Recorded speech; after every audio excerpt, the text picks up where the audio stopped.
Sponsors the ITV National Weather.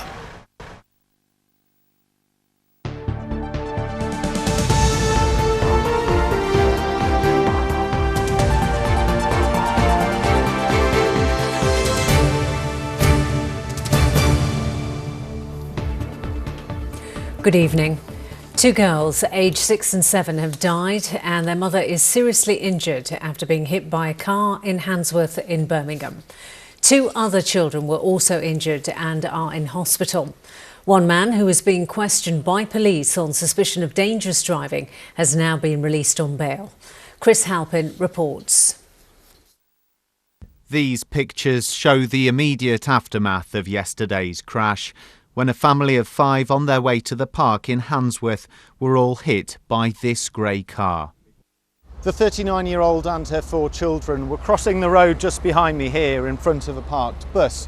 The mother and the 2 elder children, aged 12 and 13, landed just near to that first collision, but the 2 youngest daughters, aged 6 and 7, were taken a considerable distance along this road, around 30 metres, before they came to a stop just here behind me. And the residents that were here shortly afterwards described it as a harrowing scene.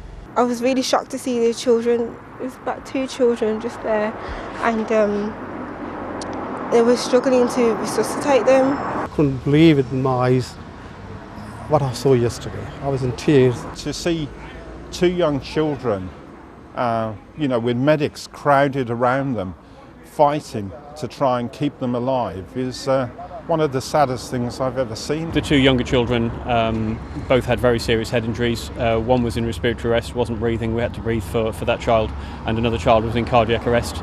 Those 2 youngest girls, who were named by their school in a letter to parents this afternoon as Lily and Shelley Wu, both died from their injuries. The 2 older children, a 12-year-old girl and a 13-year-old boy, are in a serious condition at Birmingham Children's Hospital. The 39-year-old woman remains critically injured. Those living in the area say they're shocked by what's happened, but not surprised, saying the bus stops and overtaking traffic were an accident waiting to happen. There's a difficult bend in the road here. There are 2 bus stops opposite each other, and there's a crossing island, and it makes for a very dangerous situation. You get used to it. You hear a screech of brakes and you think, here we go again. And people come and stand and say, oh, your wall's gone again. What else can you do? In light of what's happened today, we'll be having an urgent meeting with the respective authorities within Birmingham City Council and West Midlands Police, seeking how we can quickly address these particular concerns. A 34-year-old man was arrested and questioned by police on suspicion of dangerous driving. This afternoon, he was released on bail.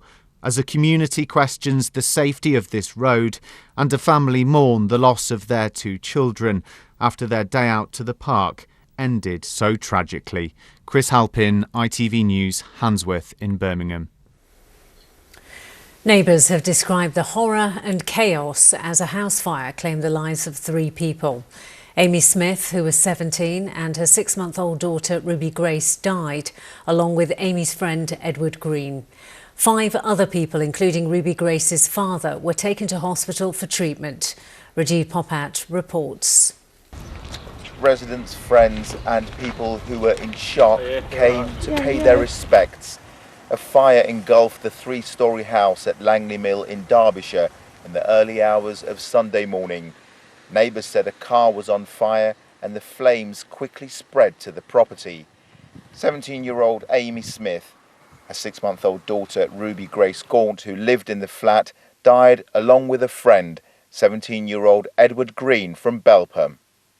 One eyewitness described chaotic scenes. He said neighbours were trying to help.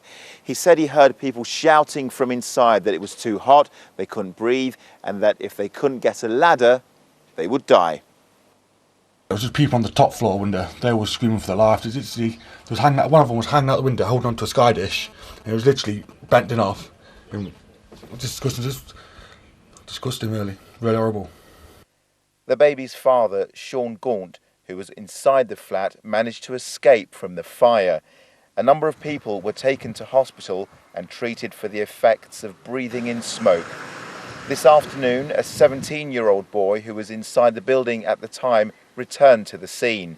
He His father told ITV News Central it's an emotional time for his son.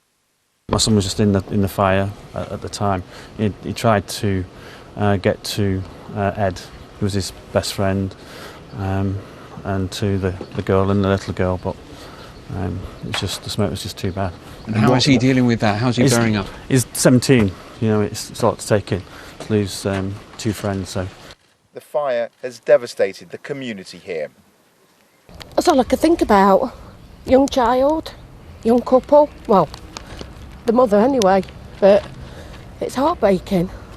I mean, it could have been one of my own children. I'm deeply shocked and saddened, and as a Christian I've been praying obviously for the relatives and friends of the people who died. Police say they can't rule out whether or not the fire was started deliberately. We're working closely with our colleagues from Derbyshire Fire and Rescue Service to determine how the fire started. At the moment we're treating it as unexplained. Both the police and fire service have deployed all the expert resources we have to find out what happened yesterday morning. We're working meticulously through all lines of inquiry and no forensic stone will be left unturned. The burnt-out car was later taken away for further investigation. This afternoon, as the road reopened, more flowers and tributes. One read, "Rest in peace, Amy and Ruby, two beautiful girls gone but never forgotten." Rajiv Poppert, ITV News, Langley Mill. A man from Stoke-on-Trent is one of 3 British men who died in a plane crash in Afghanistan after a misunderstanding between air traffic control and the aircraft's crew. David Taylor, who's 28, was on board the Pamir Airways flight which crashed into a mountain near Kabul. The plane began its descent in bad weather into a mountainous area after instructions from the ground were misunderstood. An inquest in Bradford recorded verdicts of accidental death for all 3 men. More than 600 further cases of female genital mutilation have been identified in the West Midlands in 7 months. That's according to a report by the Police and Crime Panel. A new task force has been launched by police to try and better coordinate the work being done to eradicate the practice. Yvonne Mosquito, who is the West Midlands Deputy Crime Commissioner, gave her reaction to the number of new cases that had emerged. I'm not really surprised, but I'm really pleased that we've had so many people come forward now who have been victims of female genital mutilation. The police have led a very extensive campaign working with the communities to encourage victims to come forward, to encourage individuals who are in fear of being taken abroad to have female genital mutilation. They've encouraged them and they've come forward. And in actual fact, we had last year, we had one individual, a father, who had threatened to send his child abroad, and he's been in prison now for 8 months. He's been put in prison for 8 months, sorry. Former Wolverhampton Wanderers midfielder Jeff Thomas has spoken of the pride at finishing his 500-kilometre bike ride with his wife and daughters by his side.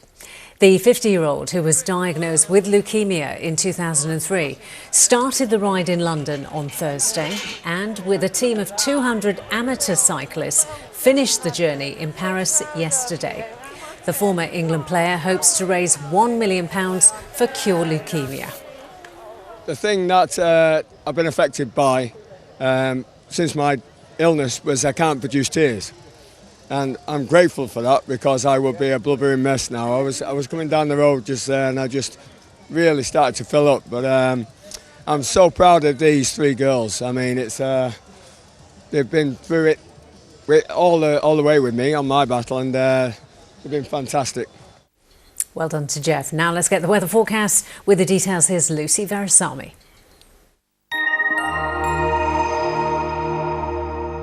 Hello to you again. A very good evening. Well, something of a glitch with our weather today with the rain here and there. Generally, things are looking a whole lot better as the week goes on. It's going to be drier, it's going to be warming up, even though it will feel a little close and muggy from time to time. As for the next few hours, not much going on as the night progresses. Clear and dry, turning a little chilly, mind you, especially around Shropshire and Herefordshire. Temperatures a little on the low side here as we go into the small hours. But things are looking promising into tomorrow. Fine and bright from the word go, a lot better than it was this morning for many of us. Patches of blue skies, spells of sunshine and staying dry. A touch warmer as well. Highs of 20, possibly 21 degrees, and that theme continues as the week wears on. Highs of 22 or 23 by midweek. See you soon.